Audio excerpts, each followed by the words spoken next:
High guys, welcome to the new video অ্যানাদার্স। আশা করছি প্রত্যেকে ভালো আছেন, সুস্থ আছেন। আবারও চলে এলাম কিন্তু আরেকটি বিগ ম্যাচের কভারেজ নিয়ে চলে এসেছি। আশা করছি প্রত্যেকে ভালো আছেন। তো স্বাগত জানাচ্ছি আবারও আরেকটি নতুন ভিডিওতে। তো এই ভিডিওতে আলোচনা করব দিনের দ্বিতীয় ম্যাচ। আমি আগের ভিডিওতে বলেছি আজকে বা এই যে 8 তারিখ, জুন মাসের 8 তারিখের কথা বলছি। চারটি ম্যাচ রয়েছে। প্রথম ম্যাচ ইতিমধ্যে আপনাদের কিন্তু বলে দিয়েছি। দ্বিতীয় ম্যাচ যেটি রয়েছে সঙ্গে পাশাপাশি কিন্তু রয়েছেন, যেটা আগেটা বলেছিলাম যে 5টায় শুরু হয়েছিল, এটা শুরু হবে 6টায়। তো 1 ঘন্টা পরেই কিন্তু শুরু হচ্ছে দ্য বিগ ম্যাচ। আগের ম্যাচটি ছিল নিউজিল্যান্ড বনাম আফগানিস্তান, অবশ্যই একটা ইন্টারন্যাশনাল ম্যাচ। এটাও কিন্তু একটা ইন্টারন্যাশনাল দলের মধ্যেই ম্যাচ হচ্ছে, শ্রীলঙ্কা ভার্সেস বাংলাদেশ। আমি আবারও বলি, শ্রীলঙ্কা ভার্সেস বাংলাদেশের এই ম্যাচ রয়েছে। তো তার পুঙ্খানুপুঙ্খ বিশ্লেষণ, ডিটেলস রিভিউ আমরা এটাতে আলোচনা করব। তাহলে চলুন বন্ধুরা, কথা বলাবো না, সরাসরি চলে যাব ভিডিওতে। বাংলাদেশ ভার্সেস শ্রীলঙ্কা ম্যাচটি অনুষ্ঠিত হবে গ্র্যান্ড প্যারিস টেক্সাস ক্রিকেট গ্রাউন্ডে, যেটা আমেরিকা যুক্তরাষ্ট্রে বা মার্কিন যুক্তরাষ্ট্র। এখানে এখন পর্যন্ত যদি বলি 3টে ম্যাচ হয়েছে। তো তার আগে একটু ব্রডকাস্টটা বলে নিই। হটস্টারে দেখতে পাচ্ছেন, অবশ্যই ফ্রিতে দেখে নেবেন সবাই, এবং চাইলে স্টার স্পোর্টস নেটওয়ার্কে টেলিভিশন আপনারা দেখতে পাচ্ছেন। এবারে যদি একটু বলি, এখানে সচরাচর মূলত হচ্ছে grand Paris Texas cricket ground, এটি মূলত খেলা হবে এখানে। এবং এখানে এখন পর্যন্ত 3টি ম্যাচ হয়েছে। মাঠের পরিসংখ্যানের কথা বলছি বন্ধুরা, 3টি ম্যাচ হয়েছে। প্রথম দুটো ম্যাচ অবশ্যই যারা দ্বিতীয় ব্যাটিং করেছে তারা জিতেছে, অর্থাৎ চেজ হয়েছে। এবং সর্বশেষ ম্যাচটি যেটা রিসেন্ট হয়েছে, অর্থাৎ যেটা ইতিহাস গড়েছে, ইউএসএ বনাম পাকিস্তানের মধ্যকার, এটি কিন্তু সুপার ওভারে গিয়ে ইউএসএ ডিফেন্ড করেছে। অর্থাৎ সুপার ওভারে ইউএসএ 18 রান করেছিল, পাকিস্তান সেটা করতে পারেনি, সো ডিফেন্ড করেছে। এখানে এখন পর্যন্ত সর্বোচ্চ রান মাঠের 197, যেটা ইউএসএ করেছে। আর সর্বনিম্ন রান হচ্ছে এখানে 106, যেটা নেপাল করেছিল। এবং সর্বোচ্চ চেজ কিন্তু 194, যেটা চেজ করে 197 হয়েছিল। অর্থাৎ সর্বোচ্চ চেজ বলা যায় 197। এই হচ্ছে মাঠের আপাতত পরিসংখ্যান। এবং ব্যাটিং গড় অবশ্যই first innings 153, second innings 155। Good একটা হাই স্কোরিং গ্রাউন্ড, কিন্তু দেখার বিষয় কতটা কি করতে পারে। নিঃসন্দেহে ভালো ম্যাচ হবে, সেটাই আমরা অপেক্ষা করছি। এবং ওয়েদার রিপোর্টের কথা বলি, একটা অবশ্যই বৃষ্টির সম্ভাবনা একটু তো রয়েছে, কারণ মেঘাচ্ছন্ন আকাশ কিন্তু থাকছেই। সো ক্লাউডি আপডেটে কিন্তু খেলা হবেই। তো এবারে একটুখানি যদি হেড টু হেডের কথা বলি, এখন পর্যন্ত 10টি ম্যাচের মধ্যে 6টিতে জয়লাভ করেছে শ্রীলঙ্কা এবং 4টিতে কিন্তু বাংলাদেশ জয়লাভ করেছে। মূলত বলা যায় বাংলাদেশ খুবই একটা বাজে ফর্মের মধ্যে দিয়ে যাচ্ছে বলা যায় একেবারেই। ইউএসের সঙ্গে তারা সিরিজটা হেরেছে। তারা যদিও হোয়াইট ওয়াশের হাত থেকে তারা রক্ষা পেলেও সিরিজটা তারা বাঁচাতে পারেনি। এবং জিম্বাবুয়ের সঙ্গেও তারা সিরিজটা জিতলেও একটা হাড্ডাহাড্ডি লড়াই কিন্তু হয়েছিল। সেরকম কিন্তু আমরা গুরুত্ব যে একটা দারুণ একটা উত্তেজনা ম্যাচ কিন্তু আমরা বাংলাদেশের তরফ থেকে অন্তত বেশি একটা দেখিনি। এবং তাদের ক্রিকেটারদের কথা যদি বলি, মূলত তাদের ক্যাপ্টেন নাজমুল হোসেন শান্ত, তিনি কিন্তু এখনও তাদের ফর্মে দেখা যাচ্ছে না। তো তার ফর্মে ফেরাটা কিন্তু অত্যন্ত গুরুত্বপূর্ণ ফর বাংলাদেশ, বিকজ এটা ওয়ান ডাউন ব্যাটসম্যান তিনি। ওনার ফর্মের উপরে কিন্তু সাধারণত একজন ওয়ান ডাউন, কিন্তু একটা দেশের ওয়ান ডাউন ক্রিকেটার কিন্তু দেশের পুরো ব্যাটিংয়ের যে স্তম্ভটা সাধারণত চালিয়ে থাকেন, বিশেষ করে ওয়ান ডাউন এবং ওপেনিং। ওয়ান ডাউন হতে হয় এমন একজন ক্রিকেটার যিনি পুরনো বল, নতুন বল সব কিছুই খেলতে পারেন। তো নাজমুল হোসেন শান্ত, আমরা তাকে এখনও ভালো খেলতে দেখিনি। ইউএসএ সিরিজও খুব খারাপ খেলেছেন, এবং ভারত বাংলাদেশ প্র্যাকটিস ম্যাচেও সেরকম কিছু করতে পারেননি। যাই হোক, ভালো খেলবেন আশা করছি। প্রথম ম্যাচ বাংলাদেশের জন্য বিশ্বকাপের, অবশ্যই দ্বিতীয় ম্যাচ শ্রীলঙ্কার জন্য। তবে শ্রীলঙ্কার একটা ধাক্কা তো অবশ্যই কাটিয়ে তাদেরকে উঠতে হবে। নিঃসন্দেহে একটা ইন্টারন্যাশনাল টিম, সাবেক বিশ্ব চ্যাম্পিয়ন তারা, এবং তারা ইতিমধ্যেই লজ্জারভাবে একটা হেরেছে কিন্তু, যেটা সাউথ আফ্রিকার বিরুদ্ধে ৭৭ রানে অল আউট হয়ে গিয়েছিল। আপনারা সকলেই ম্যাচটি দেখেছেন, একেবারে একতরফা ম্যাচ বলাই যায়। তবে হ্যাঁ, সাউথ আফ্রিকাও কিন্তু এই ম্যাচটি চেস করতে 16 ওভার লেগে গিয়েছিল। আমি তার ডিসকাস কিন্তু করেছি নিউ ইয়র্কের পিচ নিয়ে, যাই হোক এখানে আর করছি না। তো হেড টু হেড বললাম, অবশ্যই আপনাদের মাঠের পরিসংখ্যানও কিন্তু বলে দিলাম, একটুখানি ফর্মের দিকটাও কিন্তু আপনাদের টাচ করে বলে দিলাম। তো ধীরে ধীরে বলবো। এবারে যদি ওয়েদার রিপোর্টও আপনাদের বলেছি, যে টাইমও আপনাদের বলে দিলাম, সকাল 6টা বেজে ম্যাচটি শুরু হবে 6 AM ভারতীয় টাইম, এবং বাংলাদেশের টাইম যদি বলি 6:30। বাংলাদেশের যারা বন্ধুরা রয়েছেন, আপনারা যদি ভিডিওটি দেখে থাকেন, আপনাদের জন্য বলছি সকাল 6:30 ম্যাচটি রয়েছে, আপনারা অবশ্যই ম্যাচটি দেখতে পারেন। এক্ষেত্রে এবারে যাব প্লেইং 11-এর কথায়। তার আগে যদি আমি বলি, এই grand palace Texas cricket ground, যেটা হাই স্কোরিং গ্রাউন্ড, বাংলাদেশ বনাম শ্রীলঙ্কার ম্যাচ, আগেও বলেছি এখনও বলছি, কতটা হবে জানি না, তবে একটা ইন্টারন্যাশনাল ম্যাচ আমরা উপভোগ করব, সেটা নিঃসন্দেহে বলা যায়। তো এবারে যদি আমরা একটু প্লেইং 11-এর দিকে যাই, প্রথমত প্লেইং 11টা আলোচনা করছি। প্রথমেই আমরা শ্রীলঙ্কার প্লেইং 11-এর দিকে যাচ্ছি। শ্রীলঙ্কা প্রথমে তারা হেরেছে আফ্রিকার সঙ্গে, অবশ্যই তারা সেই প্লেইং 11-এর দিকে যাব। আশা করছি পরিবর্তন তো হতেই পারে, তবে পরিবর্তন আমি মনে করছি হওয়ার কোনো সেরকম জায়গা আমি দেখতে পাচ্ছি না অন্ততপক্ষে।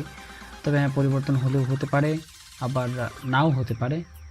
যেহেতু তাদের বাইরে দারুণ একজন ক্রিকেটাররাও বসে আছেন, যেমন আপনারা ধনঞ্জয় ডি সিলভা কিন্তু মাঠের বাইরে বসে আছেন, তাকেও কিন্তু ইনক্লুড করা যেতে পারে। বিশেষ করে যেমন কামিন্দু মেন্ডিসের পরিবর্তন হিসেবে করা যেতেই পারে। সাদিরা সামারা বিক্রমা, যদিও প্রথম ম্যাচ কেউই ভালো খেলেনি, তো কাউকে দোষ দিয়ে কিন্তু লাভ হবে না। তো আশা করছি পরিবর্তনটুকু হয়তো বেশি হবে না।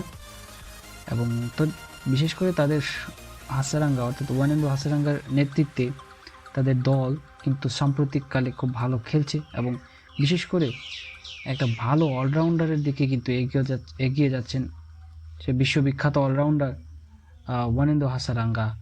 আর অপর দিকেও কিন্তু রয়েছেন বিশ্ববিখ্যাত অলরাউন্ডার সাকিব আল হাসান। তো দুজনের বিরুদ্ধে লড়াইটা খুব মজা দেখা হবে। বর্তমানে সাকিবকে পেছনে ফেলেই কিন্তু এগিয়ে গেছেন সাম্প্রতিক সময়ে ওয়ানেন্দু হাসারাঙ্গা। তবে সাকিব অবশ্যই অনেক দিন ধরে বিশ্বকে লিড করেছেন, সো অনেক অভিজ্ঞতাপূর্ণ ওয়ানেন্দু হাসারাঙ্গার তুলনায়। তো দেখা যাক তাদের মধ্যে কি খেলাটা কীরকম হয়, কেমন জমে। তো যেটা বলছিলাম প্লেইং 11-এর কথা, শ্রীলঙ্কার প্লেইং 11 প্রথমে যদি বলি, তাদের হয়তো আমরা কুশল মেন্ডিস, পাথম নিসাঙ্কা দুজন তো একেবারে ফিক্সড হিসেবে থাকছেন, এবং কামিন্দু মেন্ডিস কিংবা আমরা ধনঞ্জয় ডি সিলভাকে ইনক্লুড দেখতে পারি। হয়তো আমরা কামিন্দু মেন্ডিসকে আমরা দেখব বাংলাদেশের সঙ্গে, সাম্প্রতিক তিনি খুব ভালো খেলেছেন। এছাড়া যদি বলি সাদিরা সামারা বিক্রমা, নিঃসন্দেহে ভালো একজন ট্যালেন্টেড ক্রিকেটার, তাকে হয়তো আমরা থাকতে দেখব। চারিত হাসালাঙ্কাকে দেখব। অ্যাঞ্জেলো ম্যাথিউস, অভিজ্ঞতা পরিপূর্ণ টুইটুম্বর, ওনাকেও আমরা দেখতে পাবো। তাকে দেখলেই সেই বাংলাদেশের সেই কথা মনে পড়ে যাবে, সেই টাইম আউটের কথা। যাই হোক, সে বিষয়টা বলছি না। আমরা হয়তো দাসুন সানাকাকে দেখতে পাবো সে ফিনিশার হিসেবে। ওয়ানেন্দু হাসারাঙ্গা তাদের ক্যাপ্টেন, ফ্রম অলরাউন্ডার দুর্দান্ত। মাহেশ তিক্সানা এই চাইনাম্যান বা লেফট আর্ম এই স্পিনার। এছাড়া আমরা হয়তো মাতিসা পাথিরানাকে দেখব, এবং নুয়ান দুসারা। এই হচ্ছে তাদের দল। তবে হ্যাঁ, আমরা যদি বলি দিলশান মাধুশঙ্কা ইনক্লুড হতে পারেন, কাউকে একজন বাদ করে দিলশান মাধুশঙ্কাও কিন্তু আসতে পারেন। তাদের অলরাউন্ডার দিলশান মাধুশঙ্কা আছেন, দুষ্মন্তর চামিরা রয়েছেন, তাদের দলে দুর্নীত ওয়ালালাগে রয়েছেন, এবং ধনঞ্জয় ডি সিলভা তাদের স্কোয়াডে কিন্তু রয়েছেন। তো এবার বাংলাদেশের প্লেইং 11-এর দিকে দেখি। প্রথমে বলেছি তাদের কিন্তু সেরকম কোনো ফর্ম কিন্তু দেখা যাচ্ছে না। প্রথমত যদি বলি লিটন দাস, তিনি নিঃসন্দেহে ভালো ক্রিকেটার, ভালো ট্যালেন্ট, তার হাতে স্ট্রোক রয়েছেন, তবে তাকে জ্বলে উঠতে হবে বিশ্বকাপের মঞ্চে এবং তিনি ভালো খেলেন নিঃসন্দেহে। আশা করছি তিনি জ্বলে উঠবেন। সেরকম ফর্মে যদিও তাকে দেখা যাচ্ছে না, তো আশা করছি তিনি ফর্মে ফিরে আসবেন। কিন্তু এছাড়া সৌম্য সরকারকে বলতে পারি, সৌম্য সরকার হয়তো তিনিও থাকতে পারেন, কিংবা Tanzid Hasan Tamim is the best হতে পারে তাদের জন্য। আবার সৌম্য সরকারকে তারা নিতে পারেন অভিজ্ঞতা বিবেচনা করে। তবে তানজিদ হাসান তিনিও কিন্তু সে বাঁহাতি এবং সৌম্য বাঁহাতি, তো তানজিদ হাসানকে হয়তো দেওয়া উচিত, দিতে পারেন, বা সৌম্য সরকারকে আমরা দেখতে পারি। তার মধ্যে হয়তো কাউকে একজন আমরা দেখব। তো সৌম্য সরকারও কিন্তু সে ধারাবাহিক পারফর্ম করতে পারছেন না। নাজমুল হোসেন শান্তু, তিনি তো প্রথমে বললাম ওনার ফর্ম একেবারেই বাজে হিসেবেই যাচ্ছে বলা যাচ্ছে, কিছু তিনি করতে পারছেন না দেশের জন্য। এছাড়া তৌহিদ হৃদয় ইনফর্ম ব্যাটার, তিনি বাংলাদেশের জন্য একটা স্তম্ভ হতে পারেন। তৌহিদ হৃদয় গুরুত্বপূর্ণ এই ক্রিকেটার, একটা ফিনিশারও বটে, তিনি হার্ড হিটিং খেলে থাকেন। তার ব্যাট যদি কথা বলে তাহলে অবশ্যই বাংলাদেশের জন্য মঙ্গল হবে। তিনি ভালোভাবে তিনি কিন্তু ফর্মে রয়েছেন, সেটা জিম্বাবুয়েন সিরিজও আমরা দেখেছি, ইউএসএর সিরিজও মোটামুটি কম বেশি ভালো খেলেছেন, বিপিএলও ভালো খেলেছেন। সাকিব আল হাসান অবশ্যই তার কথা তো বলার অপেক্ষায় রাখে না, তিনি ব্যাটিং বোলিং সব দিকেই পারদর্শী। ওনার অলরাউন্ড পারফরমেন্স অত্যন্ত গুরুত্বপূর্ণ হবে বাংলাদেশের জন্য। এছাড়া মোহাম্মদুল্লাহ রিয়াদ, তিনি একাই ভারতের সঙ্গে লড়াই করেছিলেন প্র্যাকটিস ম্যাচে, তিনি ফর্মে আছেন নিঃসন্দেহে বলা যায়। তো তার অভিজ্ঞতা কিন্তু অবশ্যই প্রয়োজন বাংলাদেশের জন্য। বিভিন্ন বিতর্কতার পরেও তিনি এখানে দলে জায়গা পেয়েছেন, আশা করছি তিনি ভালো খেলবেন। তিনি তার একমাত্র বাংলাদেশি ক্রিকেটার হিসেবে ওয়ানডে বিশ্বকাপেও যদি বলি, তিনি একমাত্র ক্রিকেটার যে তিনি সেঞ্চুরি রয়েছে তার। সো একটা অভিজ্ঞতা বলা যায়, পঞ্চপাণ্ডবদের মধ্যে অন্যতম হচ্ছেন সেই সাকিব এবং মোহাম্মদুল্লাহ রিয়াদ, যদিও বাকিরা নেই কেউ। এছাড়া আমরা মুশফিকও নেই, এছাড়া তামিমও কিন্তু নেই, মাশরাফিও কিন্তু নেই। এছাড়া পরে যদি বলি রিশাদ হোসেন, তরুণ এই লেগ স্পিনার অলরাউন্ডার, তিনি ভালো ব্যাটিংতে হিট করে থাকেন, দেখার বিষয়। এছাড়া শেখ মেহেদী হাসান, তিনিও ভালো হিটিং করেন এবং বোলিংটাও খুব ভালো করে থাকেন, তিনি অফ স্পিনার। এছাড়া তানজিদ হাসান সাকিব, এই যুব ওয়ার্ল্ড কাপ জয়ী একজন ক্রিকেটার, তিনি অত্যন্ত খুবই ভয় ডরহীন ক্রিকেট খেলতে পছন্দ করেন নিঃসন্দেহে। এছাড়া মুস্তাফিজুর রহমান, শরীফুল ইসলাম, তাসকিন আহমেদ, এই হচ্ছে তাদের দল। অবশ্যই মুস্তাফিজুর রহমান আইপিএলে খুব ভালো খেলেছেন এবং সেটাই বজায় থাকবে অবশ্যই। ইউএসের সঙ্গেও ভালো খেলেছেন, জিম্বাবুয়ের সঙ্গেও তিনি ভালো খেলেছেন, অবশ্যই তার কাছ থেকে ভালো প্রত্যাশা করাই যায়। তাসকিন একজন গুরুত্বপূর্ণ বোলার তাদের, শরীফুল ইসলাম তিনিও গুরুত্বপূর্ণ বোলার।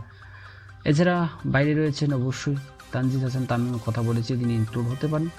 এছাড়া সেরকম পরিবর্তনের কোনো আমরা আভাস হয়তো আমরা দেখতে পাবো না। যদি পরিবর্তন আসে অবশ্যই